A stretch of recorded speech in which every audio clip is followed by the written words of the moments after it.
Hey listener, sending you a message in this valuable intro space is not a decision I take lightly, so just a reminder, if you've enjoyed past episodes, this episode, and are getting value from it, share this episode or this show with at least one friend today, whether in person, online, on socials, wherever you feel it makes sense.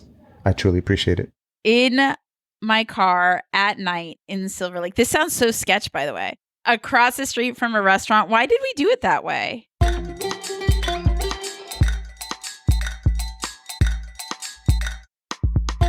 Podcast Junkies, episode 268. Welcome back. I'm your host, Harry Duran. Newcomers, this is the most exciting show in the podosphere where I talk to exciting podcast hosts who are doing really interesting things with their shows and luminaries in the podcasting space. I've been grateful to have so many interesting and wide-ranging conversations, and it's what keeps me excited every time I turn on that mic and hit record.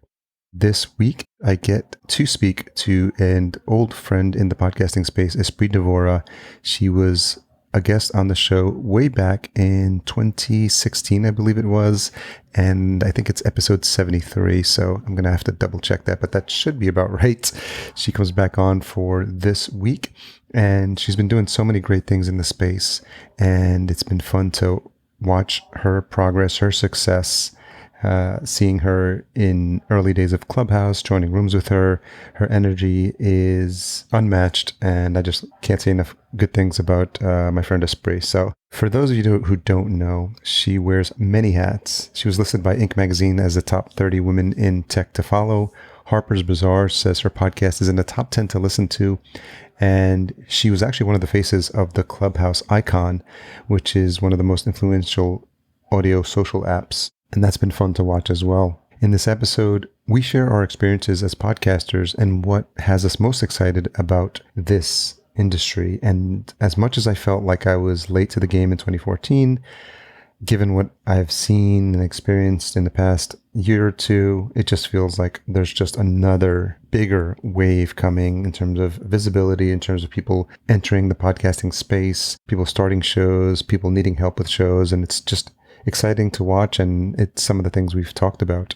I'm grateful to Espree for opening up about her childhood and how her experiences shaped her into the passionate advocate that she is now. And Espree herself provides encouragement for all podcasters who may be struggling or frustrated to stay the course, and even provides an inspirational story or two, so you'll have to listen out for that. Full show notes available at podcastjunkies.com/268. Don't forget, I'm looking for new reviews on the show to read out during this intro. If you're a long-time listener or a first-time listener and you've gotten value from the show, rate this podcast.com/podcast junkies, and I'll be sure to read those out on future episodes. Another reminder that if you are looking for new podcast apps to try, that's the domain newpodcastapps.com, and it's some of the newer apps that support direct contribution to your favorite podcaster, including me. Regular listeners will know that as a podcast about podcasting, about the podcasting industry, I'm always looking for new and inventive ways to share messages, to share the gratitude I have for the sponsors that come on the show. So if you noticed last week, we've got a new sponsor for these upcoming episodes, and that's Patreon. Patreon actually holds a special place in my heart because as I started this show in 2014, it's one of the first accounts I set up, a Patreon page, which I didn't put enough time into, but what I did wanted to make sure I was doing was supporting my friends at the time. And funny enough, my very first Patreon donation was to Espree Devora. So it's funny how things come back full circle. 2014, I contributed to her show first, and so I'm honored to be working with them now. So something I'm trying this episode is giving you a heads up that the next 2 promos are for the sponsors for the show, and I invite you to take the time to listen to them because these are sponsors that allow us to keep the show going, Patreon and Focusrite for this specific episode, and then after those 2 ad reads, you'll get to hear the entire interview with Espree uninterrupted. Trying something out new, would love your feedback on that, and I appreciate you and your time. This episode is brought to you by Patreon. Creating a successful podcast shouldn't involve compromising your vision. Over 25,000 independent podcasters have found a home on Patreon, and that's because at Patreon, people power your podcast, not advertisers or networks. On Patreon, your listeners subscribe to your show for access to exclusive benefits like ad-free episodes and bonus content. And in exchange, you earn reliable, predictable income independent of ads and network deals, and a deeper relationship with the listeners who never miss an episode. You can build and grow your podcast your way without having to sacrifice your vision for the big guys. Start your Patreon today at patreon.com, and that's patreon.com.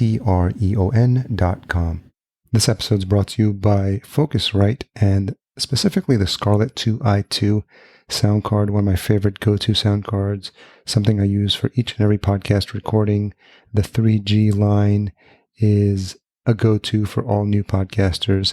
Find out more at podcastjunkies.com/Focusrite, and the link will be in the show notes as well. Stay tuned to the end of the episode where I reveal this week's retention hashtag, but let's get into round 2 with the always lively and enjoyable Espree Devora.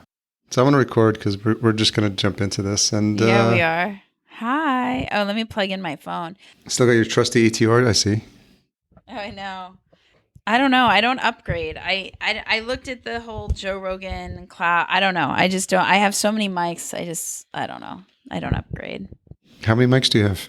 A lot. I have 3, 4, 5, 6, 7. I would imagine I have somewhere between 10 to 15 mics. And you just stick with the ATR? I mean, people send you mics probably, I'm sure, by now, right? I mean, I built an action sports media company. So a lot of my gear is from my sports company. And then the Snowball was my first podcasting mic. And then I upgraded to the ATR 2100. And then I inherited 2 Yetis. And then I was gifted a Samsung G-Track Pro. And then eventually I found it's like MV88 from Shure that plugs into your your iPhone, which is a pretty amazing mic. And then at one point I bought these brandless lapel mics from Instagram that connect to my Zoom H1 that are amazing with a splitter. Plus I have the Rode lapel for iPhone. And then like a whole bunch of like, PV, I don't even know if I'm saying that right. The PEAVY one. Yeah, there's so many. There's just so many. It's raining mics. Did you miss the rainbow earbuds one you're wearing? Oh. That has a mic probably. That is a mic true. My Bose, yeah, it does count. My Bose. Those are Bose? Yeah. My Bose headphones. So Espree's wearing rainbow-colored Bose headphones. Yeah. For those who can't watch along at home. Yeah. I mean, if you are watching along, I apologize for my non-shower. Just show up to life and ship it. I actually have not upgraded to the video yet because I've been waiting for some time to test it out. Probably today would have been a good time to test it out and see if we could break it. Oh, wait. So we're not recording video? No, we're not recording video. Get out of town. I feel so much better that none of you are seeing my unshowered, disheveled, I show up to all my interviews this way self. We're going to do a screenshot. Ready? We could do a screenshot. It's right now. Okay, ready? Hey. Yeah. 1, 2. Okay. That's sufficiently cheesy enough, I think. Do one more. Do a smiley one. Okay. Well, that one was pretty good. That one All looks so ridiculous. Hold on. Wait, hold on. Let me get another one. Ready? 1, 2. Okay. You're probably too young to even know about going to the studio and getting portraits done. I don't think I ever did that. But yeah, I know. I mean, I've had photo shoots.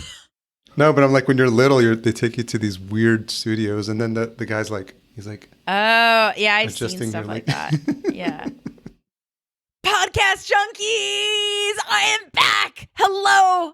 It is years later, but I'm still just as disheveled doing things out of my car on the go and so excited to be here with the infamous Harry Duran. That's like a little trivia. Like, where was the first interview on Podcast Junkies recorded? In my car at night in Silver Lake. This sounds so sketch, by the way. Across the street from a restaurant. Why did we do it that way? I wanted to do it outdoors, and we went to Intelligentsia. Yeah. And it was just packed, and there was no table. And I was like, oh, this is going to be weird. I mean, so let's make it weirder. So we just went in your car and recorded, Yeah. but the sound is good because the acoustics are perfect Because it's in there. the car. Yeah. Yeah. Just jumping into it for a second, do you think with Joe Rogan and like all the other fancy dancy podcasters and all the blog posts, how important really is a mic? I think at least a decent one is important. I mean, the quality is getting better. I mean, I've had conversations on Bluetooth. I'm listening on Bluetooth now, but I'm using the Samsung Q2U. And yeah, I mean, I understand. Like for most people, they're not going to be that discerning. I think when it gets bad, if it's like noisy, a lot of like a air conditioning going on, like a background hum, like really really shitty telephone audio. But I mean, just regular audio actually sounds decent nowadays. And if you do want to take it to the next level, then just the thing is, it doesn't take a lot of work to like fix your audio. Where's the question come from? Because I think that we all get caught up, me included. I think we all get caught up. Like I'm at the stage where like I've been a professional podcaster for what,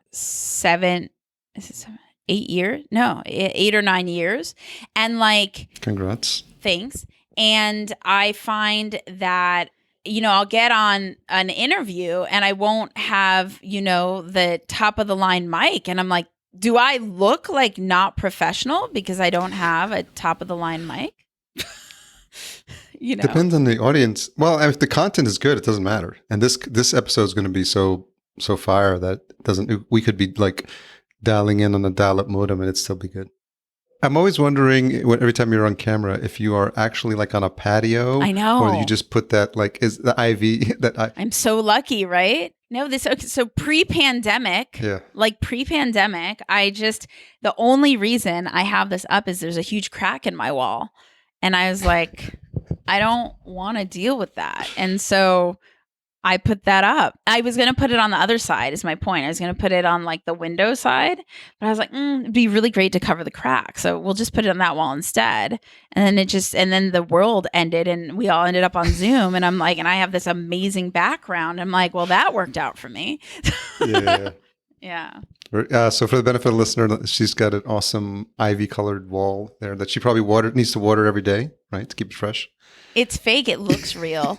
I inherited it from a startup that was moving. And so they got the like high-end fancy fake stuff. So it totally looks real. I'm very lucky. Yeah. And we did take a picture. So look around on Twitter. You'll see that photo of Espree and I. So you were asking me about sound quality.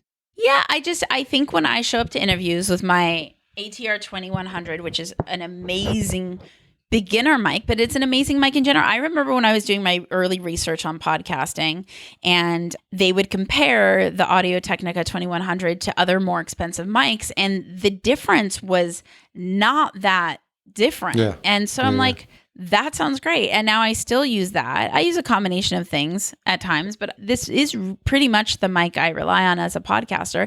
And I think when people show up and I don't have the Joe Rogan mic, it's like, is she really that professional though? Well, I mean, what type of shows are you going on that I'm assuming they're like in a full-blown studio? Is that what's happening? No, my own shows. When I get, but you know what? Yeah. When I'm interviewed, it's all the time. Yeah. When I'm being interviewed and all these new podcasters now, they go on the Amazon, they get the full on, like the arm and the thing and the filter in front of the thing. So they visually, I'm like, wow, you look like way more professional than I do. I was interviewed on my friend's show this week. It's the first one I did in person. I was on his show. I walk in. Oh my gosh, the guy has like 2 Sony cameras, a GoPro, 2 box lights, like the cloud lifter, the Joe Rogan mics. And I'm just like, that's it. I'm out of business. Like this. And it was like his second episode. You know what I mean? Oh, like I'm like, wow, like do I need to like, and so it was just Prime Day on Amazon. So I was like looking up his whole gear set, but there were no discounts. So I was like, no. And the funny thing about that Joe Rogan mic is it actually, doesn't The work. Joe Rogan mic. I love how you called it. It's Oh. the Sony, the Shure SM7B. Yeah. The Joe Rogan For those mic. who didn't score, yeah. And I think Call Her Daddy, Alexandra Cooper uses the same mic. So like the thing about that mic is it actually doesn't sound good. You must get a cloud lifter, which is way too technically advanced for me, in order to make the mic sound good. And I'm like, what a scam. Like here you get this expensive mic and it doesn't even work. You need to like go get this other technical piece of gear that has to plug into another technical piece of gear. I'm like, just get the ATR 2100. You could plug it into anything, you know? Like, Yeah, for those that haven't heard it, it's very, very clean sounding, but it needs a ton of gain. And so that's why they only use it in studios, because they plug it into like these mixing boards, and people don't know that when they're home. They're just like, it's so low.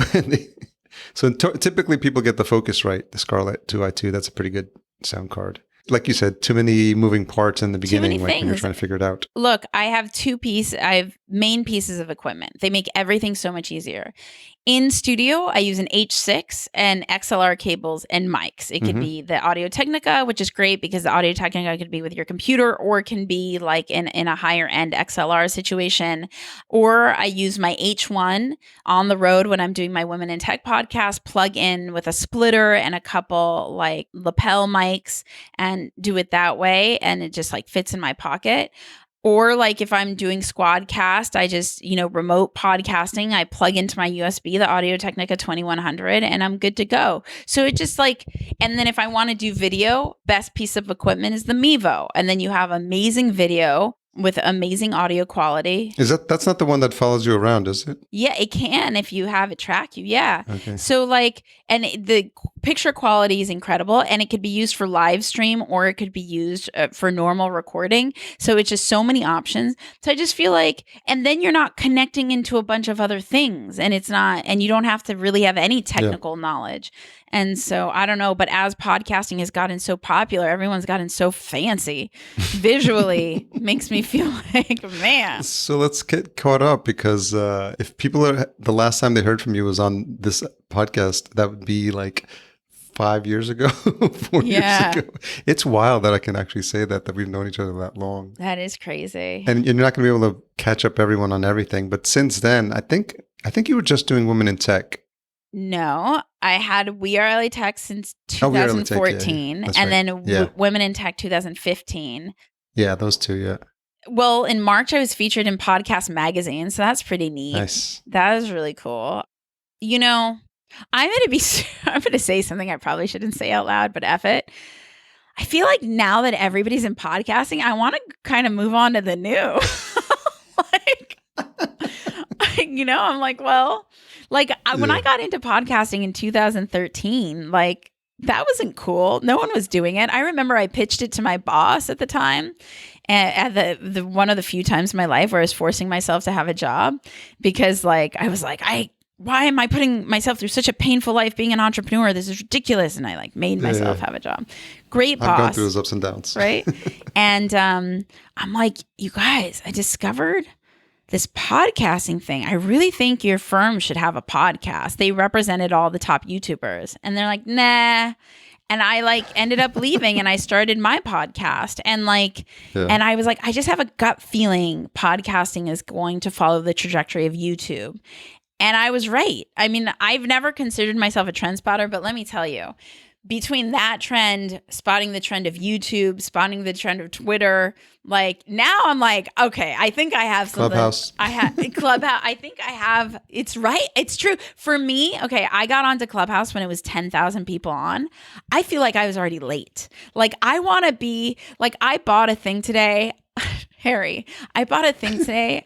I don't even know what it is. It was $10, but the guy just created the thing, and he's on a guy's Twitter feed who I really respect, and he had just gotten his first customer. I was like, F that. I want to be a first customer. So I bought just so I could be customer number 2.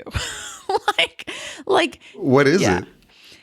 I I think it's really exciting to be a part of the journey, to watch these things iterate and to grow with it, to be a part of that early culture, to be one of the innovators with it, creating it. I mean, for all intents and purposes, podcasting is still new because I still think podcasting is following the trajectory of YouTube. And so for those of you who don't understand the early days of YouTube, there were these iconic YouTube influencers. And by the way, influencers, that word didn't exist at the time. And nobody would spend money on them. I don't believe YouTube had advertising. These creators didn't know how to make money. And then eventually when brands started to get with it, they would start doing these brand deals. Like these early content creators, they're who innovated the business model of what YouTube would become. So now that YouTube has built-in advertising and brand deals and the whole ecosystem of YouTube, this was all kind of determined by the usage of those early creators. And so we have that opportunity. We're lucky enough to have that opportunity now as people early in on podcasting. The Joe Rogan deal with Spotify, insane. Alex Cooper with Spotify and Call Her Daddy, a $60 million deal, insane. Logan Paul, as much controversy as the Paul brothers, Jake Paul and Logan Paul, they innovated YouTube with boxing, right? They created content creator boxing. I mean, I saw this video of back in the day on MTV, there was an animation of a cartoon series of boxing where these animated clay characters of celebrity boxing. But Logan Paul and Jake Paul made hilarious. this That's right. Wow. cartoon that existed who knows 20 years ago or something, real, and now and then it was the YouTuber versus TikToker. Now everyone's trying to get into boxing because and Logan Paul also, he popularized merch, right? He's really an innovator in how to capitalize on that content creator economy. And so we have those same opportunities now to create what the business models are as podcasters. And that's extremely exciting to me. So right now, the standard way that brands know how to do things are they're listenership, but they base it off of other industries, right? So they're well, in this industry, this is how I do it. Or in the YouTube industry, this is how I do it. So they're trying to apply other industries that are proven. And that makes sense because these huge companies, that's the only way they know how to do things. So it's the only way for it to get approvals on the hierarchy with everybody's different emotional blocks on everything. But the truth is there isn't actually a right way. So whether you want a flat sponsorship deal or a by listener or a merchandise or whatever else you end up creating, it's still being innovated. So when you hear these conversation from brands is this is the way we do it, it doesn't mean this is the way to do it. It means this is the only way we know how to do it. So if you get better at essentially pitching yourself and positioning yourself of why it's valuable to do it in a different way that you think is great for you, the world is your oyster. What are you hearing? What are you seeing in these conversations? Because it's interesting because as newer generations come in, they don't care about the old rules of podcasting or how it was done or, the fact that they're on YouTube and it's a podcast and all these things that we thought about were interesting early on. Yeah. Even to me. So they're just kind of they're creating content and then they don't really care what it's called. And if they'll call it whatever they want to. And I think, and they're building the audience. Yeah. I think the main educators in our space, the main wealth of resource to pay attention to is Colin and Samir. They're masters on the creator economy and all the video content and auditory everything they produce pretty much just informs us as creators of what the possibilities are and how creators are innovating. So for example, can you explain who they are? Colin and Samir, first of all, they don't have a huge following, which blows my mind because they've been doing this for years. Colin and Samir are these incredible YouTube creators, but you see how I even classified them as YouTube creators because they're creating primarily on YouTube, but they're also podcasters, all this stuff. The term podcaster, YouTuber, it's kind of starting to merge together a little bit, especially in this kind of audio play. But anyway, they just created a newsletter called The Publish Press, and they report on the creator economy. So in all their YouTube videos and all their podcast episodes and their newsletter content, it's all reporting on the creator economy. So for example, during the pandemic, restaurants were hurting very bad. Well, what creators started to do is they started to form partnerships with the restaurants and then a partnership with Uber. So someone like, I want to say Father's Office or something, but that's an actual restaurant. I can't think, it's an Instagrammer, Father something, it doesn't matter, right? So this Instagrammer created a burger or food line, partnered with a kitchen, would sell her influencer brand, but then this kitchen would be making it and delivering it through Uber Eats. And I discovered this guy through Colin and Samir. No, girl. It's a girl. Oh, it's a girl. Because a guy, didn't a famous YouTuber do it as well? He started a burger. Mr. Beast.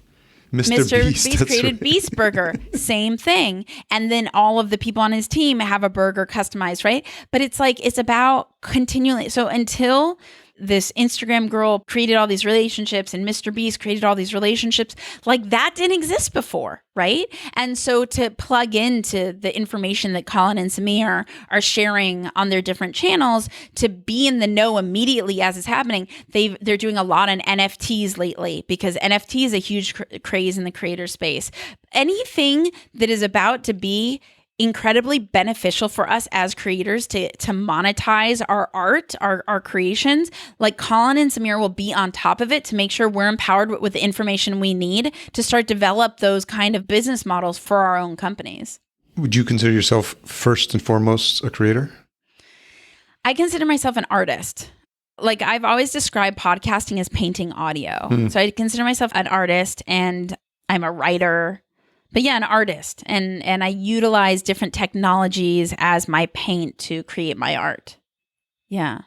Have you published anything written-wise? Okay. So, exclusive, like the exclusive news or whatever. Exclusive on the Podcast Junkies podcast.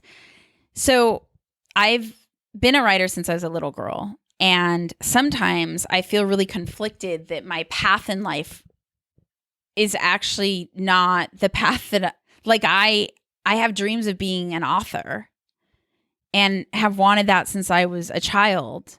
But yet I'm in the tech world and a community builder. However, when I really sit with it, I genuinely think I want both.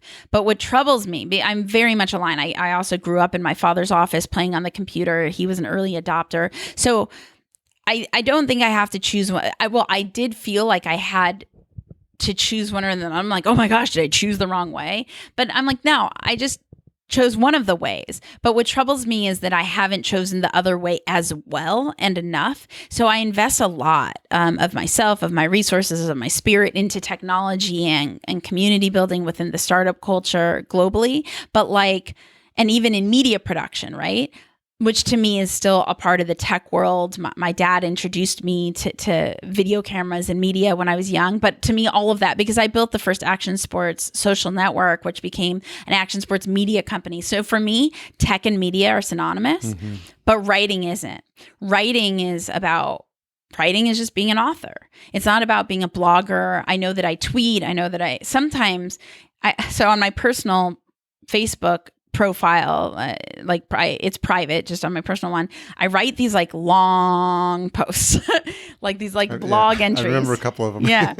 And all my friends make fun of me. But for me, it's the only chance I get to be an author. Yeah. It's that I'm essentially practicing writing my book in my Facebook group to my friends. Sorry to my friends. You know what I mean?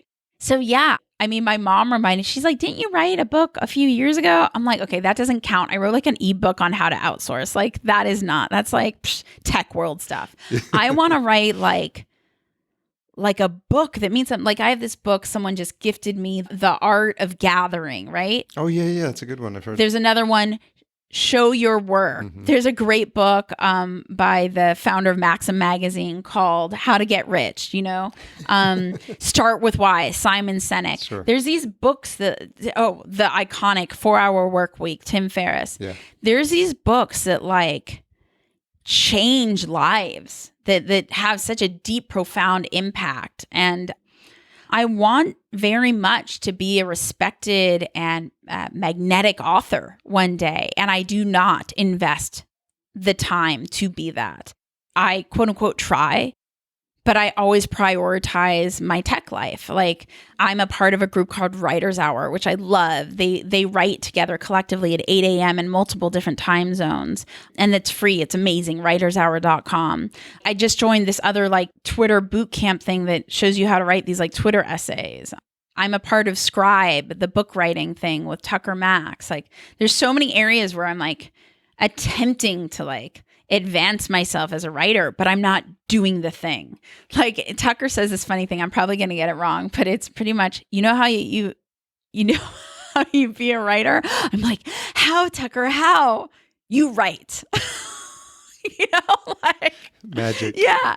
And so like, I'm just not doing the thing. Like when I show up to the Writers Hour hours, like I love them, but I don't write on my book. I do something else, or maybe I'll do journaling, which is fine. Like morning pages is amazing, but I'm not working on my book. No matter where I turn, I'm just not working on my book. So I got through the first draft of my book, which is a book on how to create experiences for the tech community based on my experience with doing that for the Los Angeles tech community. And I made it through the first draft. Amazing. I probably should give myself kudos to get there, but I don't. And then that was like, dude, like 2.5 or more years ago, maybe 3 years ago now with the pandemic. Oh, wow. And like, I haven't touched it and I feel this block. And then thanks to my mentorship through the writer salon, I meet with this guy, Matt, once a month to just chat about my book. He helped me figure out my blocks, which is the audience that I had for my book wasn't actually the audience that I wanted to serve. I want to serve heart-driven people. And I thought I had to serve a different audience. I thought I had to serve people who wanted thought leadership.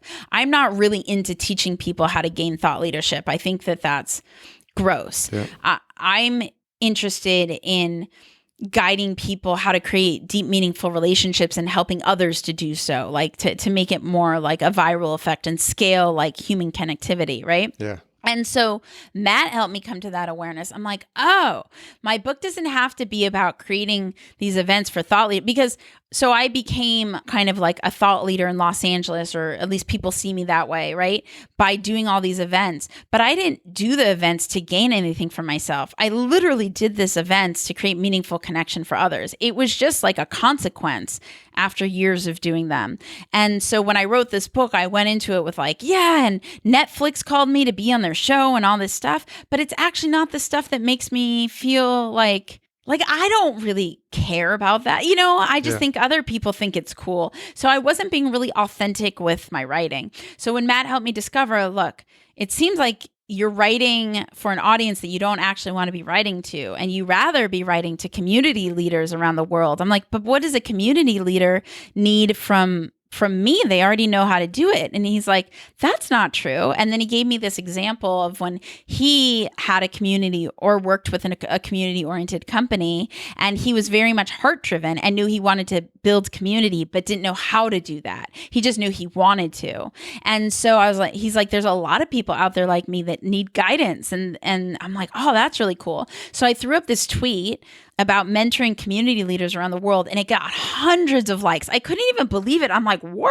this is incredible. So right now, that's kind of where I'm at with my book, is I have this like tweet out there, and I want to follow up with all the people that tweeted, and I want to understand more about that market and have private discussions of like how I could truly like be a part of their journey and serve them and help them and guide them, and then curate this book, this first draft, and mold it into something that would be really powerful and useful for them, and write a book about, you know, how to empower community leaders and like what that looks like. And I'm excited. And there's so many books more, but I want to be an author. Like I am an author, I guess, or at least that's what Tucker says to do, to write down, I am an author. If you're on Amazon with the ebook, then you're good. Right? I said no.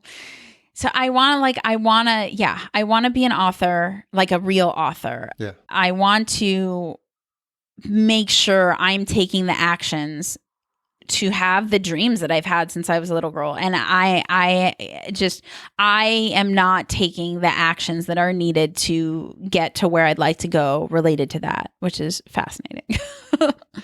Are you afraid of wearing your heart on your sleeve? I mean, I don't think so, because I'm so openly vulnerable. So what do you mean by that? Well, because in Facebook you are, but then to do that on a bigger stage, that's scary shit. Oh, you're saying that in my private Facebook. I mean, yeah, I'm the most vulnerable in my private Facebook, 100%. 100%. I'm also vulnerable in my Instagram stories, but yeah, you're right. If you want the messy part of my life, join me on Facebook. What? No, like I actually don't even publish. You know how you could link to your Facebook everywhere? I mean, you could find me really easy, but I don't promote my face. Like I am not trying to like have followers on Facebook. Like like that's my private little where I could be my most candid self, and like I'm not going to be. Hopefully, I won't be scrutinized. You know. I just gave up on Facebook, and I make it I use it for business stuff. I'm like, hey, look what I'm doing, because it was just I just couldn't keep up, and with the exception of a couple of few people like yourself, like who write meaningful stuff, most of it is just like crap. Yeah. In terms of the feed, and I think I even have a Chrome plugin that you can disable Facebook feed if you're on Facebook. Oh, I have that too. Facebook newsfeed eradicator. Yeah. I have that, and I have it on YouTube. Because what you're saying in those posts is what you're feeling, and I think some people do it really well. They publish a book, and you're like, whoa, they said it all. Like, because everyone's life is fucking messy, man. Shit. I mean, if you think about like, I mean, my fucking past 2-3 years, man, I'm just coming through a divorce and moving, and the job challenges, and like ups and downs, and like. Therapy is fucking awesome. I mean, it's like, I can't imagine getting through the past 2-3 years without a therapist. It's just crazy. And then I feel like the entrepreneurial journey adds like another layer. Yeah. So you get the super highs, and then you get the super lows, and totally. You have to be able to like either talk about it, or hear that it's okay to talk about it, and just go find someone to talk to about it. Totally. I mean, maybe you're right. Maybe I feel though, like these books, I feel like, why do we buy a book? We buy a book because we trust that they're the expert in that thing, and that author has a master of confidence for then the person with the thing that they're searching for something, thinks that by picking up this book, it's going to solve that thing. And sometimes I'm scared that, I mean, even when I'm posting on Facebook, I get scared. I do it on my Instagram stories too, I find, these vulnerable posts, just not as, like on my Instagram stories, I won't be as specific sometimes. Like I'll be a little bit more ambiguous about details. But I'm always scared that displaying my vulnerabilities is going to make me look like I'm weak. And like in a book where you're an author, it's like you're a commander, a master of that information. I feel like there's no space to appear weak. If it's a book like that's going to help someone, a business book. But like if I went to writing a book about community, right? And I shared, it's incredibly hard. Like if I started my book, it's incredibly hard to be a community leader. And a lot of times it can be really thankless and painful, and we don't make time for ourselves. And we're a kind of breed of people that self-sacrifice really often, and we put others before ourselves. And we're usually not like financially sustained because everyone just expects everything from us. And it's just this certain special kind of human that keeps, going forward regardless of it being so hard and energetically taxing. No one's going to want to be a community leader or read that book, but that's the real story. I think there's a better story there, and it may not be in the form of the community book, and I don't know if it's age related. I mean, I turned 50 last year, so I find like more and more I'm conscious of like not spouting wisdom, not that I have any, but just like being thoughtful about like what I say, and just kind of like saying like, oh yeah, I think I know something. I think I can tell someone younger than me, like, here's 5 things not to do in life, and like and it may not sink in. It didn't sink in to me when I got advice from my elders. And I think sometimes we're just like, life is about like going through the shit and then falling on your face, and then realizing like you made a mistake, and then like, shit, I don't know. And then either deciding you want to keep doing it or not doing it. And it's weird when I don't know, when you get older, like, my partner and I are watching This Is Us. I don't know if you watch that show. Oh, I love This Is Us. It's like my fave show ever. Wait, but they're on break, right? They did. Oh my God. Break. This Is Us is like a therapy session. I swear I is. cry in every episode. I feel like all the pain I've experienced my entire is just released every time I watch that episode. So much, because it triggers something you didn't know was there, like something Yes. about your Yes. sibling or your father Yes. or your mother Yes. or your like relationship. And then like, because I've been caught off guard, like Yes. I'm just watching it. My girlfriend's looking at me, she's like, and tears are like running down my face, and I'm like, I don't know what's happening here, but Totally. something Yo, just got This Is switched Us on. is church. Yeah. But what it's done is like help me like sit in those spaces Mm-hmm. more comfortably. And I remember 6 Feet Under. I don't know if you ever watched that show. I didn't watch it, but I uh, know what you're talking about. Yeah.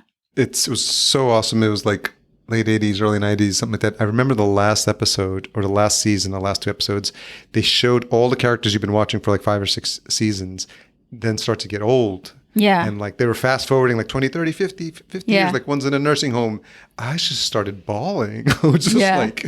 like to see like, because you develop relationship with characters. It's kind of strange. Like you like see characters like Yeah.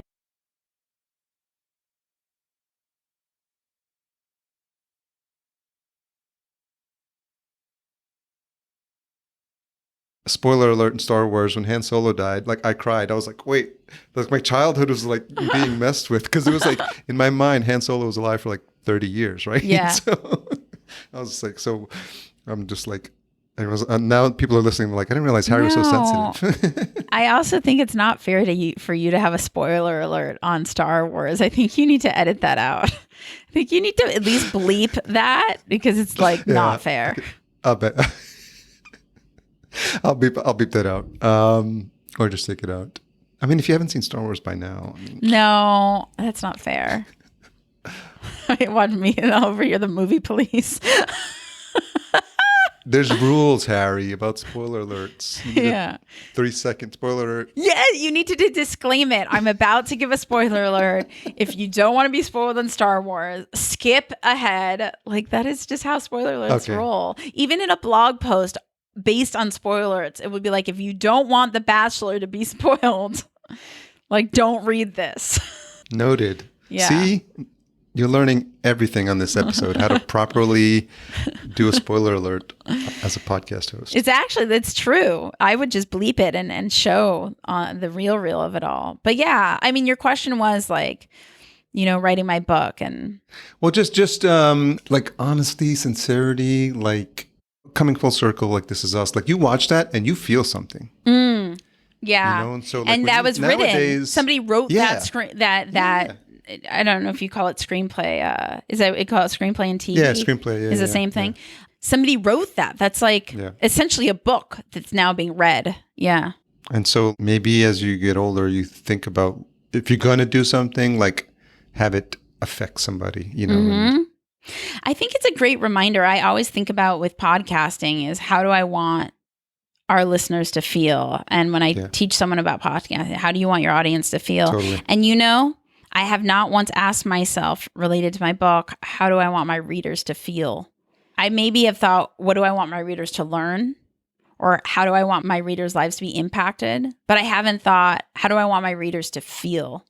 And I was even having a business meeting earlier today, and we were talking about the core of like, it was really interesting, the core of like friendship and doing this exercise where you ask your friends, hey, why are you friends with me? I just want to hear. And then they'll say, oh, you're funny or whatever. Oh, thanks. I really appreciate that. But there's a lot of funny people. Like, what? Like, why me? Oh, because I did it in some other compliment. No, thank you for that. Really appreciate that. But I really want to get it. Like, why? And then your friend will grow tired of your silly questions. And it's like, I don't know. Just if I needed to move, I know that I could call you and you'd always be there and not give me a hard, and you would just show up, that you're, that I could count on you. And it's not about you, it's about me. like in the interaction with people. So it switched because at the beginning, the friend was saying, you are this, you are that. And then at the end, it's, I feel safe with you. I feel I can rely on you. And it was a really interesting conversation. And it's definitely an exercise I'd like to do with my friends, because you could get to the core of like how you're showing up in someone's life for them, like in their identity. And I'm curious like how my book would show up in my reader's life for them, or for my podcast listeners, like, you know, I feel XYZ, you know? Because the information, to be honest, like even like with podcasting, like everything that I teach, that you teach, like you can find it. Like you can search YouTube, every single thing about, there's 50 pages written about like just that one mic you're holding, like and about the ins and outs, and you can geek out as much as you want and find it. But so the information that you're giving in the book, they're going to find it. So you're giving them just like the ABCs, I think they'll come for that, but then they'll stay or they'll be impacted by, how you make them feel. I think that's 100%. 100%. I know you weren't prepared to talk about your writing today, so I'm happy that you gave me the opportunity to talk about my writing, because it's something that's so important to me. Like, put me on blast more. You know what I mean? Like, it's literally a lifelong dream. Yeah. But Matt, the mentor I was talking about before, said he read a book. I can't even the War of Art or something. Oh my like God, that. It's so good. I haven't read it yet. Okay. Oh my God. And he said that the lesson in the War of Art is the things that you want the most, the things that are the most important to you, are the things that will be the most challenging, cause the most like friction, and because they're really important. And so maybe that's what being an author is for me. And because like what would it mean if I, like, right now my identity is like podcaster or person in tech and startup and action sports and all these things. But what would it mean to me if, like, my identity was like, I'm an author, my identity publicly, like I'm an author, I'm known as, I don't know, I can't even, like, it's so crazy, because then I start to think about people like authors like Stephen King and like all the amazing work he's done. And now his work is on like billboards, and I don't know. It's just it feels so out there. Yeah, it's a little bit of like the imposter syndrome thing, because you can think about that, but you can think about it to the point where it just causes you to freeze and not take action. And you may be just like the person who writes the one book, but it's the most amazing book, and it's the book that people keep on their shelves, right? Yeah. Just like podcasts, you go to any bookstore. I'm always amazed when I walk by bookstores, the few that are still around, and I'm just like, there's a lot of authors in there whose stuff is just sitting on these shelves, and people will probably like never, ever, ever buy. And I'm just like, look at all these names and all these books and all these like, and I was like, and that's their probably their life's work, right? They're like, my book is out, and like, and they probably have like 500 copies in like cardboard boxes in their garage because they bought them all for like bestseller promos.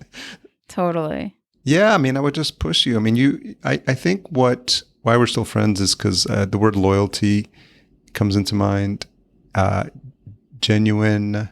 You're so heart-centered, and like you can even on something as silly as like Clubhouse, like when you're monitoring rooms, you're virtually making sure like everyone is taken care of. And like, were you like that as a child? Okay. Have I been like this as a kid? So what's also interesting about this question, referring back to my meeting I had earlier today, is I don't know if I was like this as a kid, but we were talking about just how we grew up, me and this other person, and the skills that we developed by having the personality types that surrounded us ended up creating skills within us as adults that we maybe weren't aware of. Like, he and I are both highly intuitive. Mm-hmm. I've never thought much about it. I kind of thought I was born this way, just being intuitive. Yeah. But he was sharing some examples of life situations that he thought led to him developing a sense of intuition. And it happened that his life experiences were the same as mine. Any you can share? No. Okay. No, unfortunately. But that's okay. though having to, especially because now I'm talking about somebody else too, so I want to be extra respectful. Oh, yeah. Yep. It's really interesting that like depending on what we've had to like overcome and what we've had to deal with and how we learn how to communicate as children could actually lead to future superpowers. Whether it's empathy or compassion or intuition or understanding or strategic thinking, a lot of things are maybe survival. A lot of things could be developed by different situations that you have to overcome as a child. So have I always been this way? I'm not sure. I don't really know how I was 7, 8. I don't remember being the kid that I was an only child. So I don't remember necessarily being the kid that wanted to share anything. Like, you know what I mean? Or am an only child, but like that I have a sense of intuition for people. So that heart-driven thing comes from two places for me. A sense of intuitive thinking, like emotional intelligence of others, which potentially was developed by these situations I had as a child. I'm not sure. And then the second one is a deep source of pain for myself in not being supported in things. So therefore, I want to make sure others never have to experience the pain I've had to experience. Okay. So I don't know if I'm I mean, yes, I'm heart-driven, but I don't know if that label heart-driven, I'm heart-driven as a consequence of being intuitive and wanting to protect people from pain rather than just like being heart-driven. You know, like I'm not a philanthropist. I'm not like an activist. I'm not. Some people say I'm an activist because of my Women in Tech podcast. They're like, what do you mean? You're full-on activist with your Women in Tech podcast. I'm like, no, I'm not. I felt that I was a very driven young entrepreneur and that I thought all these people on stages had my back and had my best interest. And I was heartbroken to discover that they just wanted to sell me something. And I was heartbroken that I didn't believe in myself enough. And I thought all these other people were smarter than me. So I wanted to champion people believing in themselves. That Women in Tech podcast is because of my own pain and wanting to champion people believing in themselves. So I don't consider myself an activist. Now, do I become an activist out of consequence? Possibly.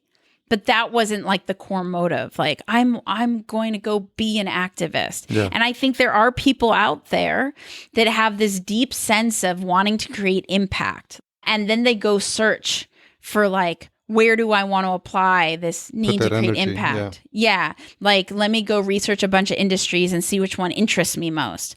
Whereas for me, it's opposite. Like, I'm experiencing pain. I want to solve this thing. And in end, I create impact. In end, I might seem like an activist. In end, I become heart driven. Do you feel like it's balancing out now? How much? No. 0%. No.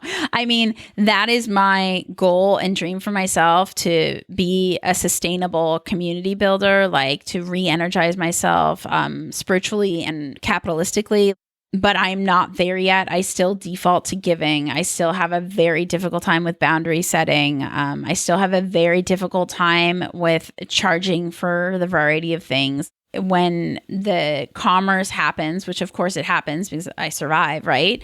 I over deliver to the point that's like unreal, because like, so anybody who has like genuinely anybody who has the opportunity to pay me is extremely lucky, because they don't just get what they paid for. They get like times a billion, you know? 10x, yeah. So no, it's not equalized yet, but in this chapter of my life, that is like my 2021 goal is consistency and like being refueled.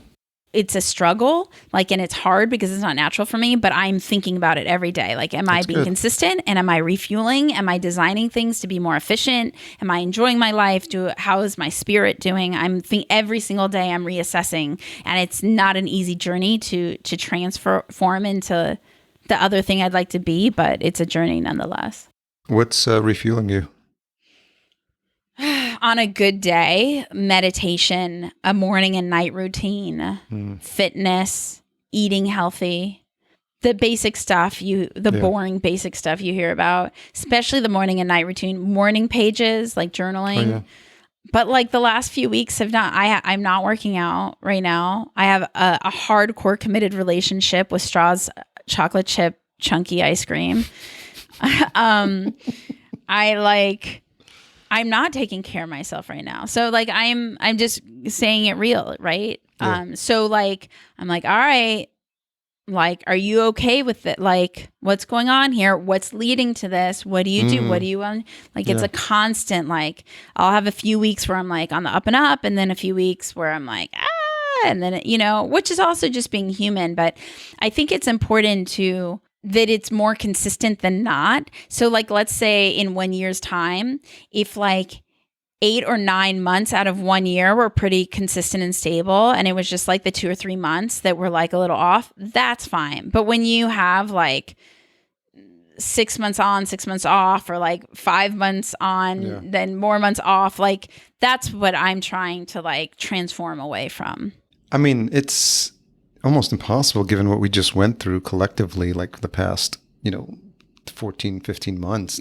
Because we're like in a routine. We're like, oh my God. So it's okay to stay at home and just like veg out and just like overeat, overdrink, whatever it is. And then now people are like out and about, and some people just like in that hazy, like I was there, I was kind of comfortable there. And now everyone's like, some people pretending it never happened. It's just a weird time. Like a lot of people are pretending it didn't happen, which makes me so uncomfortable. Yeah. And I think just as a collective, like we just need to all give each other grace, because we weren't prepared for this. We're like, nobody, and we're just kind of all doing the best we can. Some of us are fucking up, and some of us are thriving, and it's just weird. So. Yeah, it's interesting. But now I'm just curious, because I think it's important because of you getting more and more visibility, and just I'm aware of how giving you are. And so that's why I always think it, and because as a friend, I want to make sure that you're like not depleting yourself. No, and it's also like, because you don't want to say like, hey, you can give, and then like not let people know that you could be getting depleted, because anyone that sees you and is just like, I want to be like Espree, like, there's like it's like a 15-year-old Espree out there right now. I mean, that's a good point.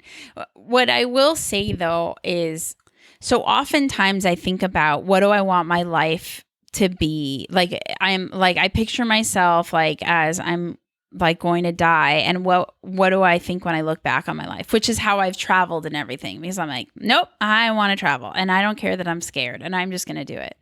And so I'd like to adopt more of that way of thinking to entrepreneurship, because like, I don't know what my story is, so I may be flustered and feel like I'm going through all this stuff, but like, I'm very inspired by this Alex Cooper Call Her Daddy situation. Like, Call Her Daddy is this really engaging podcast with an engaged community called Daddy Gang, and it's a sexualized podcast, but it's really cool. You could tell she deeply and genuinely cares about her community, and I'm sure that fuels her being able to be such a successful podcaster. Plus, she's a brilliant editor and a storyteller, all this stuff, right? And so she started her podcast in 2018, and she was relatively like broke, living in New York City, doing that kind of thing. I don't think she was like kind of on the streets, but like, didn't have like the world, right? Yeah. But she starts this podcast at her kitchen table in 2018, and within months, Barstool Sports discovers it. And when I say months, maybe like a month, maybe relatively quickly, they end up acquiring the show by like, I can't remember the dates anymore. I have it on my Twitter thread. If you go to @Espree Devora, you could see it on my Twitter. Maybe you'll include the Twitter thread with the timeline in the show notes. Yeah. So then Barstool Sports acquires it. In mid-2020, her and her co-founder decide that it's become a highly popular show. It's the highest producing financial asset for Barstool Sports. Like, it's like bananas. And I'm sure, it helps that it's a sexualized show, so that content always like, has a stronger kind of reach globally kind of thing, right? So her and her co-founder then like are real ballsy and decide that they want ownership back of their show, which is unheard of. They end up falling apart, her and her co-founder, because of these negotiations. In end, Alex does a deal directly with Barstool, gets all the ownership back, plus like salaries, all this stuff, right? And that's mid 2020. A lot of it was possible because of the pandemic. So like Barstool's like, oh my God, this is like our bank for the company. We can't lose them. So give them what they want. So we have the inflow. And then now by 2021, Spotify, the contract ends. She stayed to the end of her agreement. She owns the show. Spotify offers her a 3-year deal, $20 million a year. I'm sure she negotiated out of that like crazy. And she's young. I don't remember how old she is, but I would say she's probably like mid-20s or something. Maybe she's later. I think she's mid-20s. I'm not really sure. Maybe she's like, I think she might be around 27, 28 or something right now. So later 20s. But that's like people like 3-4 times her age don't know how to negotiate deals like that, don't have the guts to be like, we're walking if we don't have ownership back. Like she had so much guts to get to where she is. But like you think when she started out kind of like all over the place, like mid 20-year-old at her kitchen table trying to figure out life on a podcast, that 3 years later, she'd know she was going to get a $60 million deal. Like, that's inspiring. And the reason why I share that story is because I don't know what my story is. Like in the future, looking back, I hope everything will have made sense. So even though I may be frustrated now, why am I not where I want to be? Why am I still depleted? Why haven't I figured this out yet? But like, maybe it's not meant for my story for me to be anywhere other than I am right now. Mm-hmm. And maybe like 10 years from now, 20 years from now, I will look back and be like, oh, XYZ had to happen. And then check. And this is what it like. Even Logan Paul, again, controversial Logan Paul, the whole world couldn't stand him because of the controversies he had on his YouTube channel and what happened. He did something that was really unacceptable. And so like the whole world, including YouTube, banished him, and like he got demoted from pay, had hate around the world. It was crazy things to like overcome for him. And then he transformed that into boxing, because where else would people who both love you and hate you want to see you fight? That's a good point. And ended up making, I think it's like over $20 million on this boxing match when he's not even a professional boxer. Yeah. Like, that's like lifetime money, you know? And so looking back at his story now, the reason why his fight was as successful as it was is because he was so hated. Mm. And so not to say that it's good that thing happened, because it's terrible what he did. Yeah. But like in the journey of his, like everything is like serving something else. And maybe that had to happen the way that it happened for him, also to lead him down other pathways, to be like, whoa, the actions I took were really terrible and I need to be a better person. Let me go educate myself how to be a better person. And then his influence is now able to educate others how to be better people. You know, like we all have one big story. And the only thing we have control over is the actions we take. Mm. But we don't have control necessarily over the outcome. We don't have the power to write our stories. Even the founder of Lululemon talks about how he had all these dreams and all these plans for himself and wrote them all down with timelines, and none of them worked out. Like, you know, like. Did you hear him on Tim Ferriss? I heard him. It was a really good interview. Yeah. I didn't finish listening, but it's interesting. Like when you could step back and look at life that way. Now I'm not there yet. I'm frustrated and I'm like, why hasn't it happened yet? Whatever it is that I want to happen, like, why am I not there yet? Why do I not blah, blah, blah, blah, blah, blah, blah. But like, maybe this is an important part of the journey and I just don't know the full picture yet. And if I could embrace that, like embrace the journey rather than be attached to my idea of the outcome, and just kind of like have this, like embrace, like, my whole life is a story and I don't know how it's going to unfold kind of thing, you know, like maybe I would feel a lot more peace. But while I'm in the state of like needing to control the outcome, I just feel flustered. It's really fascinating. And I think what I love about these are days like I really enjoy being a podcaster, because it's just like, I have no idea what was going to happen in this conversation, and I'm just like lit up by the energy of it. And I think I just want to have this like open dialogue, like just have you stroll by like in a couple of months and be like, okay, let's pick up the discussion. I want to know what's going on, and I think the story is inspiring to listeners, and I mean, inspiring to me, and I think it's fascinating to see just in the short time I've known you, and there's people that have known you even longer, right? And they're watching and they're just like enjoying what they're seeing you become. So I just like appreciate your friendship. I appreciate you too. I'm grateful to have met you, and I'm always enjoy these conversations.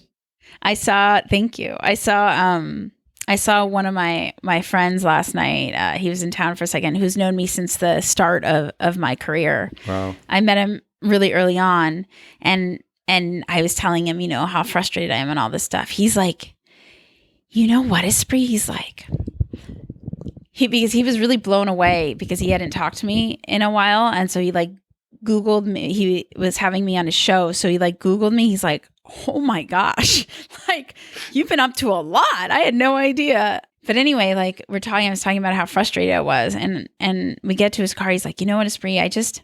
I feel like it's right there for you. Like it's there and there's like a wall in front of you. So you just don't see it. But like all the work that you've done all of these years, it's actually paying off right now. But like you can't see it yet because there's a wall between you and that. Yeah. But I see it. And he's like, and soon I think the wall's going to go away and you'll see it too. And I'm like, let's hope. Like, amen. But it made me feel really good for someone who has known me since I started my career to say that about me, like, and he's a successful business person. And like, it just made me feel like hopeful, I suppose, because how I feel on the inside is very flustered and frustrated. Like, how can I work this hard? But, I think kind of my intent in like hammering that in and sharing all that is there's so many of you listening that have been podcasting for a long time. Why don't I have the numbers I want to have, or have been like doing something for a very long time? You're like, why am I not where I want to be? Like, what's wrong with me? And that's the thing. It's like, don't fall for the Google hype. Like, we're all on our own journey.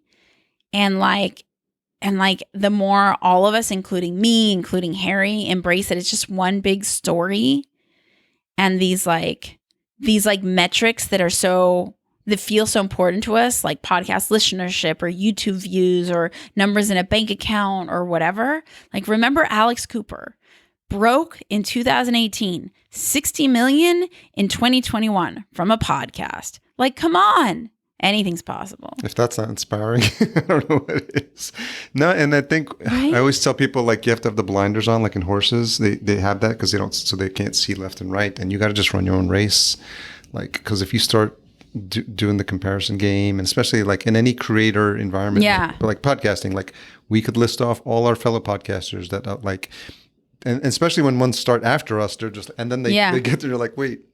That there was a formula there somewhere. So I don't know. I think it's inspiring. Like, remember that it doesn't just happen. That's the thing. Sure. Alex has consistently showed up to her podcast. Absolutely. She is hyper engaged with her community. Mm-hmm. She understands the pain of her community. She had the guts. I don't even think I have that amount of guts or courage to do these major deals with these super scary business people. And she just fearlessly, or maybe she was afraid, I don't know, but whatever she was, she did the deals. She did the hard work. She overcame, a loss of a friendship with the co-host and any emotional stuff that comes with that journey. Like, she has consistently shown up for herself as a podcaster, as an artist, as a business person, to continue to improve and step outside of her comfort zone to get to the place where Spotify does a $60 million deal with her. So, like, the question to ask ourselves, like my book, I may want to be an author, but am I showing up to be an author? And I could tell you with my book, I'm not. Yeah. As a podcaster, I am, but like, that's the first step. Are we showing up to it? And I think a lot of people aren't showing up.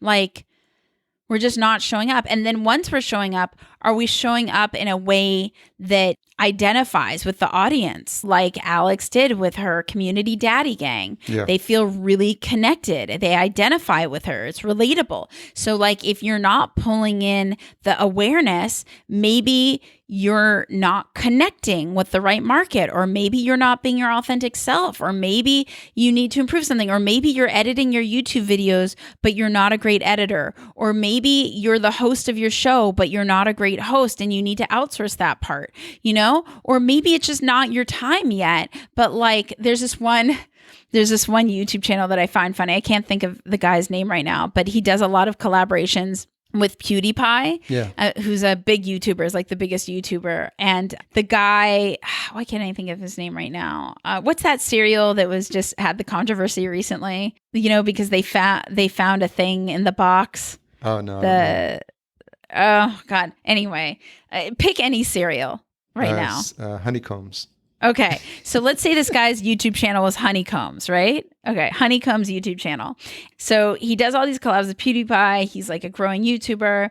And then all of a sudden he like gets like a ton of traffic. He's like, it must be my PewDiePie collaborations. Like, it's working. This is crazy. Anyway, it turns out it was not the PewDiePie collaborations. The reason why he has gotten an influx of subscribers and views after so many years is because there was a controversy about honeycombs in the world. That's and funny. So everyone started YouTube searching honeycombs, and because his channel name is Honeycombs, he got all the traffic. And so sometimes things are unpredictable in that way. Yeah. I was talking about Colin and Samir earlier. They've been working tirelessly for years. They're still not at 1 million views, which is 1 million subscribers, which is insane to me. But part of it is I think that they didn't know what their consistent connection was with their audience yet. And in the past year or so, they're really going all in on the creator economy. And I think that's their niche. And I think as they continue to pursue their creator economy, now they'll probably skyrocket, or at least I hope so, right? But like the world is on its own timeline that like we can't control. Yeah. All we can do is ask ourselves the questions and show up. And if we're not asking ourselves the questions and we're not showing up, we should not be expecting any of the outcomes. That's an amazing call to action to wrap up this round 2. If you're listening, if you haven't been paying attention, 2 words: show up. Espree, love you. Can't wait to see you. Love you too. Can't wait to see you in LA. I'll probably be out there for Podcast Movement, whatever that LA thing is in March. And so that'll be my excuse to get out to the West Coast. So thank you again for being honest and vulnerable and wearing your heart on your sleeve. And I appreciate it. Oh, I appreciate you. It's so much fun and an honor to be on Podcast Junkies. It's like, you guys, I mean, I don't need to tell you guys this because you've been listening, but Podcast Junkies is just like iconic for the podcasting industry. I just feel like if you're a podcaster and you haven't been on Podcast Junkies, what are you doing? Thank you. Thanks to Espree for coming on the show. Much appreciated. I value her friendship, her time, her knowledge, her wisdom, and I'm sure there'll be another repeat appearance in the future. And looking forward to getting out to LA or a podcast conference where we can reconnect again. Special thanks to our episode sponsor, Patreon. Over 25,000 independent podcasters have found a home on Patreon. Your listeners can subscribe to your show for access to exclusive content and benefits, and you earn reliable income independent of ads. Start your Patreon today at patreon.com. That's patreon.com. I hope you enjoyed that conversation as much as I did.